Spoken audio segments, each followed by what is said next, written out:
The New Adventures of Raji and Mikey, Titus's 8th birthday bash. It was June 22, 2025. The sun was barely peeking over the Johnsons' backyard fence, and the only sound in the house was the gentle hum of the AC and someone snoring 3 doors down. But inside Titus's room, balloons gently bopped against the ceiling fan as Mom and Dad crept in with big goofy grins and party hats sliding off their heads. Mom, rise and shine, birthday boy.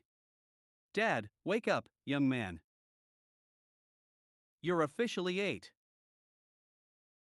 Titus blinked, stretched, yawned, then grinned with sleep still on his eyelids. Titus, do I get a dragon? Or a go-kart? Or a dragon that is a go-kart? Mom, you'll find out after dinner. Come downstairs. Scene 2, Birthday Breakfast and Decorations. In the kitchen, it looked like a birthday tornado had exploded.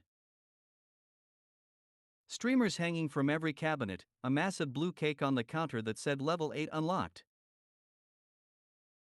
A stack of wrapped presents neatly lined up beside a cooler full of ice cream flavors Titus didn't even know existed. Dad, no peeking. You can't touch those presents until after dinner. Mom, but first breakfast, birthday waffles with chocolate chips and whipped cream armor. Scene 3, meanwhile. Raji and Mikey wake up.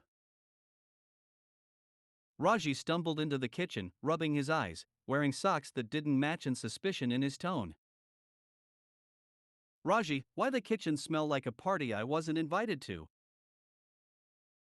Then he saw the decorations, the cake, the ice cream. And the mountain of presents. Oh. Right. Him. Raji slouched into his chair, watching Titus get extra syrup and a laugh from both parents. Raji, back in my day, I had to share my birthday with laundry and sarcasm. Mikey, on the other hand, ran up with his arms wide. Mikey, happy birthday, Titus. Titus, Mikey. Want some syrup armor too? Mikey, yes. And we can draw space dinosaurs after breakfast. Raji rolled his eyes. Raji, I'll be upstairs. Drawing my emotions in permanent marker. The kitchen still smelled like whipped cream and chaos when Mom peeked into the living room, where Raji had finally slumped into the couch watching cartoons like someone cheated him out of spotlight rights. Mom, boys. We need help setting up the backyard for the party. Dad, we've got a bouncy house, lawn games, the spinning donut thing, and those squishy pool noodles that make kids scream. Let's move. Mikey, let's go. Raji, why me? Just let me suffer indoors in jealousy. Mom, because you live here and you're not emotionally allergic to helium. Scene 1, the bouncy house begins. Outside, the backyard was covered in balloons and folding chairs. Titus's friends would be arriving in less than an hour.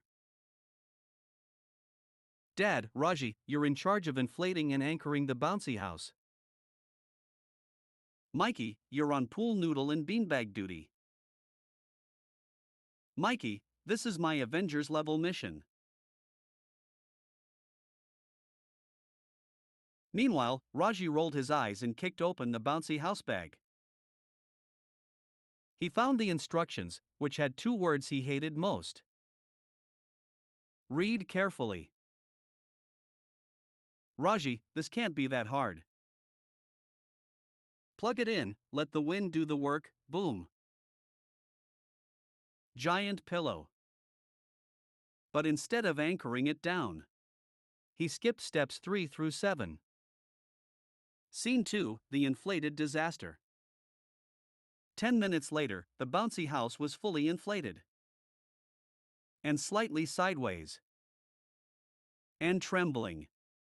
Aggressively. Mikey, is it supposed to lean like that? Raji, it's just showing personality. Mom, did you stake it down? Stake it? This isn't a vampire. It's air and vibes. Dad, Raji, the side is pulling. But it was too late. A gust of wind hit the unanchored inflatable like karma in balloon form. It lifted gently. Then began sliding across the grass with all the grace of a giant inflated chicken nugget.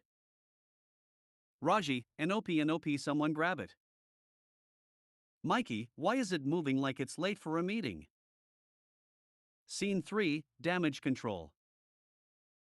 They chased the rolling bouncy house across the yard. It took out a folding chair, knocked over the cooler of popsicles, and finally stopped after slamming gently into the fence. Titus watched from the patio with wide eyes. Titus, is the party alive? Raji, barely. Dad, that was a disaster. Raji, why didn't you follow the instructions? I'm a freestyler. A visionary. I didn't think air had consequences.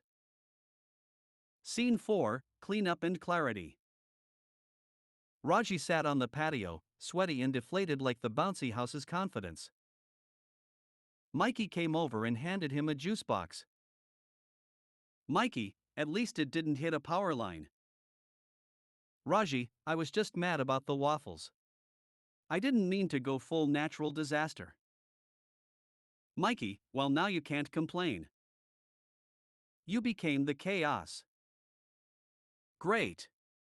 I'm the accidental entertainment. The bouncy house villain. Dad finally finished restaking the bouncy house with actual instructions this time. Muttering something about gravity and shame. Mom set up the ring toss and hula hoop zone just in time for the doorbell to start ringing. Mom, positions, people. The guests have landed. Scene 1, Birthday Energy Unleashed. Titus's school friends came tumbling into the backyard like a pack of energetic ping-pong balls. There were kids jumping into the bouncy house like it owed them money, others diving into foam dart shootouts, and 2 kids who instantly declared themselves the kings of the water balloon station. Mikey ran around with Titus like they were co-captains of a mini superhero squad. They bounced. They climbed. They screamed about invisible monsters attacking from the patio. Meanwhile, Raji stood off to the side with his arms crossed. Raji, when I was 8, my birthday theme was leftovers in confusion. Dad, you were born the same week the microwave broke. Logistics were complicated. Scene 2, The Dinner Spread. As sunset rolled in, everyone gathered around the backyard picnic tables. Mom brought out plates of cheesy pasta, sliders, and mini corn dogs. Raji sat reluctantly across from Mikey, poking at his food like it wronged him in a past life. Titus sat at the head seat, crown of paper streamers on his head, napkin tucked like royalty. Titus, this is the best birthday in birthday history. Raji, that's a low bar and high sugar ratio. Scene 3, The Cake Moment. The sun dipped behind the fence. The backyard lights twinkled on. And then it arrived. The massive level 8 cake, glowing with sparkling candles, rolled out on a tray like a grand finale. Everyone, happy birthday to you. Titus was glowing. Eyes wide. Dimples deep. He took a deep breath. But then, something shifted in Raji. The jealousy that had been bubbling all day through the extra syrup waffles, the bouncy house he got blamed for, the non-stop attention finally snapped. Raji, this is too much. Before anyone could stop him, Raji walked forward. and palmed the entire top layer of the cake. The table gasped. Mikey dropped his juice box. Titus froze mid-breath, candles flickering between confusion and betrayal. The cake tilted sideways, then collapsed in on itself like a frosting avalanche. Scene 4, Aftermath and Grounded Glory. Titus's eyes shimmered with watery disbelief. Titus, you ruined my cake. Dad, Raji. Mom, inside. Now. 10 minutes later, Raji sat on the living room couch, grounded in frosted. Mom sat beside him, wiping her hands and breathing slowly. Mom, you want to explain? Raji, he had everything today. Attention. A cake mountain. Balloons. People chanting his name like he just dropped an album. Mom, and so you attacked a cake? My brain malfunctioned. I didn't think I just palmed sugar. Mom, you had birthdays too. Maybe not this loud, but we tried. That doesn't make ruining his day okay. Raji, I'll clean it up. I'll clean it all. Scene 5, Cleaning, Closure and Candles. Raji grabbed a towel and helped Mom fix what he could. They pulled out cupcakes from the fridge as backup. Mikey calmed the kids with freeze dance. Dad lit a new candle on the least squished cupcake. Titus sniffled once, but then smiled again as everyone sang a second time. And when he blew out that single candle, he grinned like it was still the best birthday ever. He grabbed Mikey and Raji both and said, Titus, you're still my brothers. Even when your frosting decisions are questionable. The party wound down. The balloons deflated. The lights dimmed. And in the corner, calculator baby flashed.